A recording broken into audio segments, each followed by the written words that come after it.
Bismillahirrahmanirrahim. Assalamualaikum warahmatullahi wabarakatuh.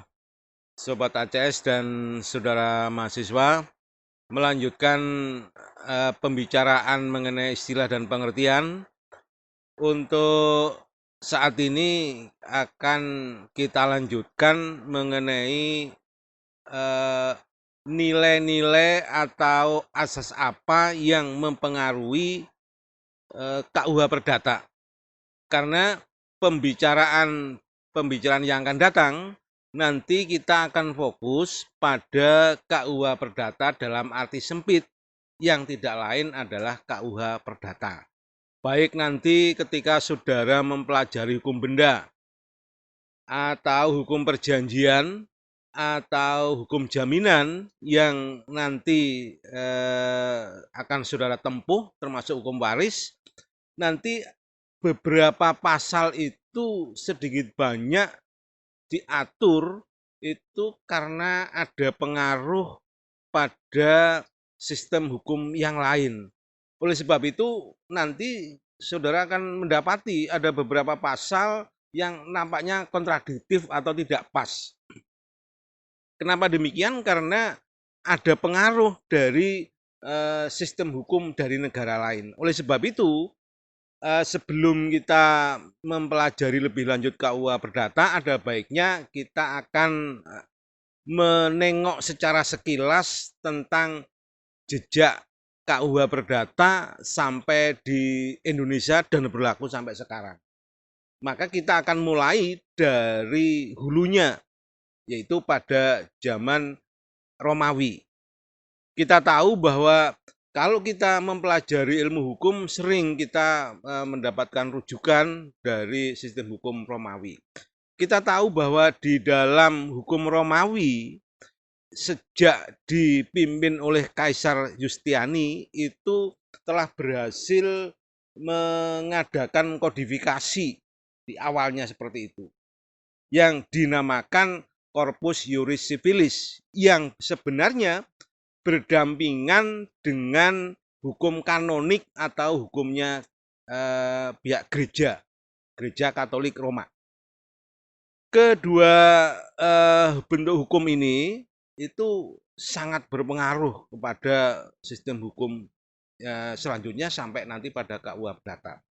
Kita tahu bahwa di dalam Corpus Juris Civilis ini terbagi di dalam 4 bagian. Yang pertama adalah Kodeks Justiani. Ini adalah berisi kumpulan undang-undang yang diperintahkan untuk dibukukan oleh Kaisar. Tentu saja tidak sekedar dikumpulkan, tetapi juga disistematisir sehingga memudahkan di dalam pemahaman atau pelacakannya. Kemudian bagian yang kedua, ini berisi tentang pendapat para sarjana ketika harus menafsirkan undang-undang. Karena undang-undang bersifat tertulis sementara masyarakat berkembang, maka agar bunyi undang-undang itu bisa tepat diterapkan di dalam kehidupan sehari-hari, kadang-kadang perlu ada penafsiran para sarjana. Dikumpulkan penafsiran para sarjana atau pendapat para sarjana yang termasyhur itu dikumpulkan menjadi satu bagian tersendiri yang dinamakan Pandekta. Jadi Pandekta itu berisi pendapat-pendapat sarjana termasyhur yang terkait dengan undang-undang yang berlaku di Romawi, termasuk institusi atau kelembagaan yang berlaku. Nah, yang ketiga, bagian ketiga dari korpus ini adalah berupa institusionis atau lembaga-lembaga hukum yang hidup di dalam masyarakat dan dibukukan, misalnya jual beli, tukar menukar dan seterusnya. Nah, kalau misalnya di dalam jual beli dan seterusnya itu ada permasalahan yang harus diperlukan pendapat sarjana, maka akan dicari di Pandekta. Kemudian bagian yang keempat ini adalah yang dinamakan novelis, berisi undang-undang yang dikeluarkan setelah Corpus Juris Civilis ini dibentuk. Maka kedua bentuk hukum ini, yaitu Corpus Juris Civilis dan hukum kanonik ini sangat mempengaruhi di dalam tata hukum Perancis. Karena apa? Karena Romawi mengadakan invasi ke Perancis. Ketika Romawi menjajah Perancis, maka hukumnya ini dibawa serta masuk ke Perancis, baik Corpus Juris Civilis maupun hukum kanonik. Sehingga di Perancis itu lalu berlaku dua wilayah hukum. Yang sebelah utara itu adalah hukum Perancis kuno, yang merupakan hukum Perancis kuno yang dipengaruhi oleh hukum Germania. Sedangkan sebelah selatan berlaku hukum tertulis, yaitu Corpus Juris Civilis. Ini berlaku di Perancis. Nah, Perancis juga mempunyai niatan untuk membuat pembukuan hukum atau kodifikasi. Sudah dimulai sejak lama, tetapi nggak berhasil. Setelah Republik Perancis baru berhasil. Yang kemudian akhirnya Perancis ini berhasil membuat kodifikasi hukum yang sering nanti kita sebut, kita jadikan rujukan ketika kita membicarakan tentang KUH Perdata, yaitu apa yang dinamakan dengan Kode Sipil Perancis. Kode Sipil Perancis ini isinya adalah banyak hal-hal yang dulunya itu berasal dari Corpus Juris Civilis. Oleh sebab itu, nanti ketika mempelajari Kode Sipil Perancis, maka tidak bisa lepas dari Corpus Juris Civilis maupun hukum kanonik, yaitu hukum gereja. Yang dari hukum gereja ini ada satu asas yang terkenal nanti yang turut mewarnai KUH Perdata. Oke. Kemudian Kode Sipil Perancis ini ternyata juga berlaku di negeri Belanda. Kenapa demikian? Karena Perancis juga menjajah Belanda. Bahkan Kode Sipil Perancis ini berlaku di negeri Belanda sejak tahun 1811 sampai dengan 1837. Yaitu 1837 ketika Belanda ini juga mempunyai keinginan keras untuk membuat kodifikasi hukum yang akhirnya terbentuk pada tahun 1837. Ya. Kalau diteliti, ini menurut para sarjana dari literatur yang kita telusuri, bahwa ketika Belanda ini berhasil membuat kodifikasi, kodifikasi itu terkenal diberi nama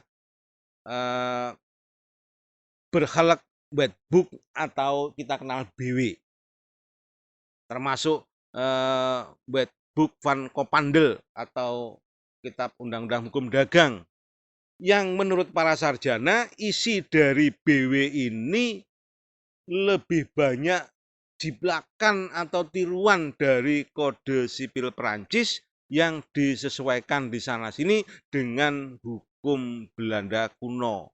Oleh sebab itu, nanti ketika mempelajari BW secara lebih teliti, ada pasal-pasal yang tampak tidak jalan atau kontradiktif.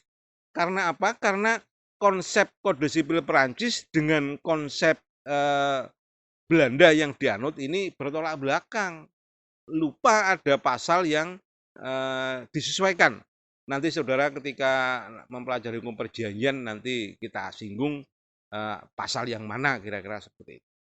Nah, kemudian Belanda kita ketahui menjajah wilayah Indonesia yang kita kenal wilayahnya yaitu Hindia Belanda. Jadi pada saat Belanda masuk ke Indonesia, BW belum dibentuk, maka berlaku hukum Belanda kuno. Tetapi ketika tahun 1837 Belanda sudah berhasil menyusun kodifikasi hukum, maka berdasarkan asas konkordansi berdasarkan Statblad 1847 nomor 23, maka BW Belanda ini berlaku juga di Hindia Belanda mendasarkan pada pasal 163 IS dan 131 IS. 163 IS berupa penggolongan penduduk, sedangkan pasal 131 IS itu berisi pemberlakuan hukum terhadap masing-masing golongan. Jadi ketika Belanda masuk ke Indonesia dan Belanda sudah mempunyai buku hukum, yaitu BW, awalnya BW memang tidak diberlakukan kepada penduduk asli Hindia Belanda, tetapi untuk orang-orang Belanda dan orang Eropa yang dipersamakan dengan mereka. Jadi tidak dipaksakan berlaku kepada penduduk asli Indonesia. Kita tahu bahwa pada zaman Hindia Belanda ini penduduk Indonesia dibagi menjadi 3 golongan. Yang pertama adalah golongan Eropa, golongan kedua adalah Timur Asing, dan golongan ketiga Bumi Putra. Jadi BW masuk ke Indonesia tidak diperuntukkan bagi Bumi Putra. Akan tetapi sejak tahun 1917 melalui Statblad 1917 nomor 12, Belanda atau Hindia Belanda memberlakukan apa yang dinamakan dengan penundukan diri. Artinya bagi golongan Bumi Putra diberikan kesempatan untuk menundukkan diri berlaku hukum BW. Mulailah maka BW berlaku lambat laun berlaku kepada golongan Bumi Putra. Dan nanti mengenai pendudukan diri nanti akan kita bicarakan di sesi berikutnya, di pertemuan yang akan datang, karena nanti memerlukan beberapa penjelasan meskipun tidak harus detail, itu cukup yang pokok-pokok saja. Yang harus kita ketahui bahwa ketika BW masuk ke Indonesia, yang dulu dinamakan Hindia Belanda, itu memang melulu berlaku untuk orang Belanda. Baru sejak 1917, barulah BW itu berlaku kepada golongan Bumi Putra atas dasar penundukan diri, atas dasar sukarela. Nah, seperti itu. Nah, kemudian ketika Indonesia merdeka 1945, ternyata berdasarkan pasal peralihan, semua peraturan perundang-undangan yang berlaku itu dibiarkan tetap berlaku. Jadi tidak dicabut. Oleh sebab itu, BW juga tidak dicabut, berlaku. Sehingga pada saat Indonesia merdeka, ini di awal bahkan sampai sekarang, ini keadaan hukumnya ini pluralisme. Artinya apa? Tidak ada satu hukum yang berlaku untuk semua warga negara. Di negara Indonesia, di wilayah Indonesia, ini berlaku hukum adat, yaitu hukumnya orang Indonesia asli, yang menurut Van Vollenhoven ini terbagi dalam 19 wilayah hukum adat. Kemudian hukum Islam, nanti akan kita lihat pengakuan adanya pengadilan agama, didirikan pengadilan agama, dan adanya aturan-aturan yang khusus berlaku untuk orang yang beragama Islam misalnya. Kemudian BW berlaku karena apa? Karena berdasarkan Statblad 1917 tadi, adanya penundukan diri, orang tersebut berlaku BW, maka sejak Indonesia merdeka mereka juga tetap berlaku BW. Dan juga berlaku hukum nasional, yaitu produk-produk hukum yang berhasil dibuat oleh bangsa kita sendiri, meskipun juga berisi mungkin hal-hal yang sedikit banyak itu adalah juga berasal dari BW, misalnya tentang perseroan. Ini mencabut isinya dari BW lalu dibuat undang-undang tersendiri. Ini kondisi hukum di Indonesia. Ini tidak ada satu hukum yang berlaku untuk seluruh warga negara, tetapi ada beberapa hukum. Bahkan kalau saudara menyimak literatur, Profesor Bagirmanan pernah menyatakan bahwa kondisi sekarang ini secara spontan orang-orang ketika membuat suatu hubungan hukum di dalam lapangan harta kekayaan, maka dengan serta-merta itu memberlakukan BW. Tetapi di awal-awal kemerdekaan yang diberlakukan BW hanyalah orang-orang yang dulu telah menundukkan diri. Sehingga ketika hakim harus memutus suatu perkara, maka sebelum memeriksa harus membuat pendapat hukum terlebih dulu bahwa pihak-pihak yang berkara ini adalah tunduk pada berkelet wetbook. Barulah nanti diperiksa berdasarkan BW. Sekarang sudah tidak lagi. Nah, saudara sekalian, kalau kita lihat bahwa BW yang sekarang berlaku di Indonesia dan masih kita pelajari saat ini kita harus menyadari nilai-nilainya, asasnya adalah berasal dari BW Belanda, berarti nanti akan bercampur dengan nilai-nilai yang hidup di masyarakat Belanda, yang di negeri Belanda itu pun dipengaruhi oleh Kode Sipil Perancis, yaitu hukumnya Perancis, dan Kode Sipil itu pun juga saduran atau nilai-nilai yang hidup di Perancis dipengaruhi oleh hukum Jerman dan hukum Romawi. Oleh sebab itu, bagi kita kalau ingin mempelajari ilmu hukum, mestinya belajarnya ke urutan sejarah ini. Karena apa? Karena beberapa negara ini ada dalam satu sistem hukum, yaitu sistem hukum Eropa kontinental. Sehingga tidak nyebrang. Karena kita tahu ada dua sistem hukum besar, yaitu Eropa kontinental, ini yang dari sejarahnya BW ini. Ada juga sistem hukum Anglo-Saxon, misalnya Inggris, Prancis.